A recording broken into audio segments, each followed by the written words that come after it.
I got into theology. Like, I in my 20s, I was like, I need to figure out why everybody's fighting and everybody's, this is my religion, this is my religion. I got a better religion. My religion's better. And it was weird because I was like, okay, come to find out, after reading and trying to ascertain everything. I mean, no one could tell us definitively, right? It was so far back. It could be aliens, it could be this, it could be that.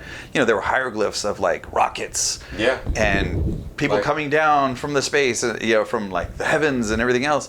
Did something happen miraculous way back when? Absolutely. I don't doubt that. Is there a higher power? I believe though. Maybe you don't. If you don't, no big deal. I'm not going to, it's just, there's been so many crazy things that have happened in my life that it's just one of those things where I can't not believe in a higher power. And so I did. Again, just my opinion is that religion was a big game of telephone. Like, did something happen? Yes. Were there a group of people that saw it happen? Yes. But you and I, again, have different opinions, different ways of seeing things. And a different perception of it. And everybody has a network, so they told their friends told their friends, and they said, I don't agree with you on that one. Oh, well, I don't agree with that. That's what you saw. Okay. Blah, blah, blah, blah, blah, blah, blah. And it just branched off. Now, of course, there's a lot of different details because people,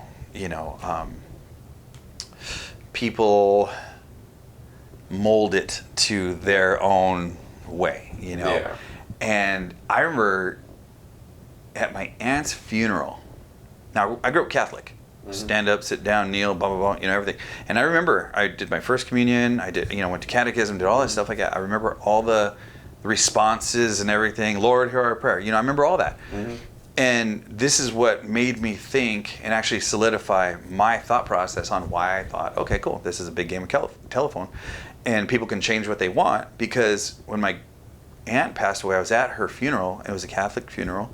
And we were doing all the responses, and I was getting them wrong because they changed them. Wow. And I was like, huh? And again, solidified why I was like, okay, I was right. Throughout the years, it's been changed. So that's the thing that I do find fascinating with it, because like right now I'm reading the King James version of the Bible, but also the book I'm reading on the Complete History of Britain, it also talked about King James and how he purposely altered some of the language in the Bible to fit part of what he was wanting to do. And it's fascinating to see, because it's like with Socrates, for example, the reason why he was sentenced to death was because he was raising these questions in a sense that, do we actually know what we know? Like, at the end of the day, the things that we understand in today's era is based off of either what we were told by others, what we were taught in books, and what we're like in lectures, what we see online. But the more that you ask why or start picking it apart, you realize that the book was written by a person. The person has their own ideological thoughts, their own perception of reality that they also obtained from somebody else who also taught them the same stuff. Yeah. And it's just keeps going and going and going. Again, and it's like, that's why the further back that I read, the crazier it gets, because the parallels that I see going perfectly in canon from today's era to back then. It's crazy. This the whole quintessential history repeats itself. Like people will say that all the time. Oh, history repeats itself. History repeats itself. Well, yeah, and then to fit what? Someone's narrative? No, you don't say. Yeah. I don't know why I keep throwing my hands up like this. Animation. Like, hey, there we go. But it's true. It's like to fit someone's narrative, and it happens over and over again. And so then you see these same patterns. Again, I've been here just a little bit longer than he has, 20 some odd years to be exact. Whatever. Who's counting? And then you have all these different things that they're like, let's get rid of this. Let's get rid of that history. Like, again, now, in the times now. If you get rid of it, you don't learn from it. Yep.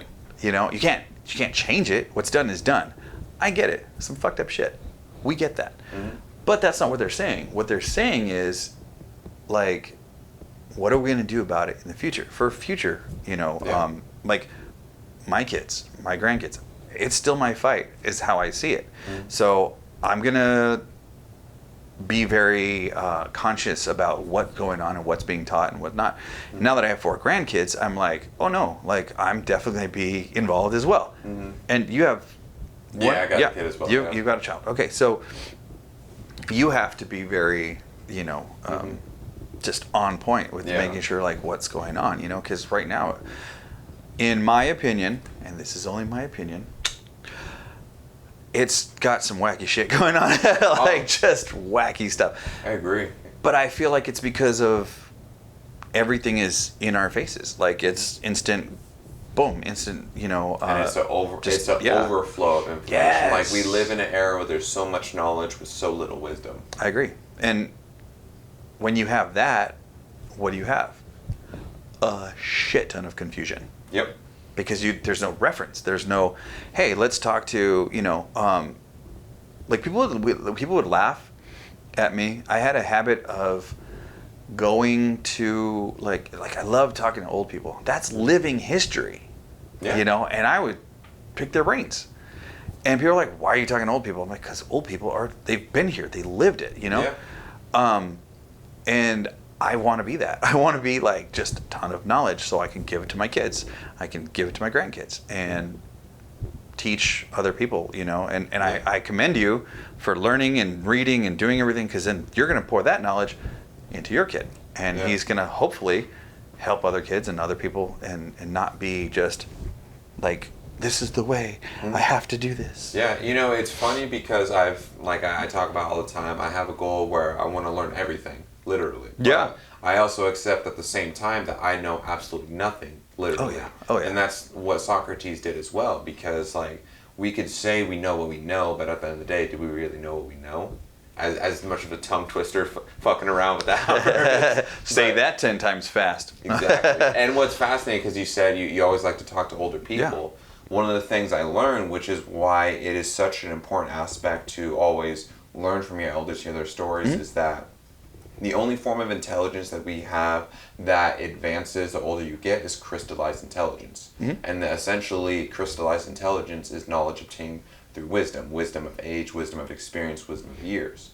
So because they have such a longer reference of society, of history, and everything that goes on, it gives them the capacity to have a more thorough understanding to pass these lessons on.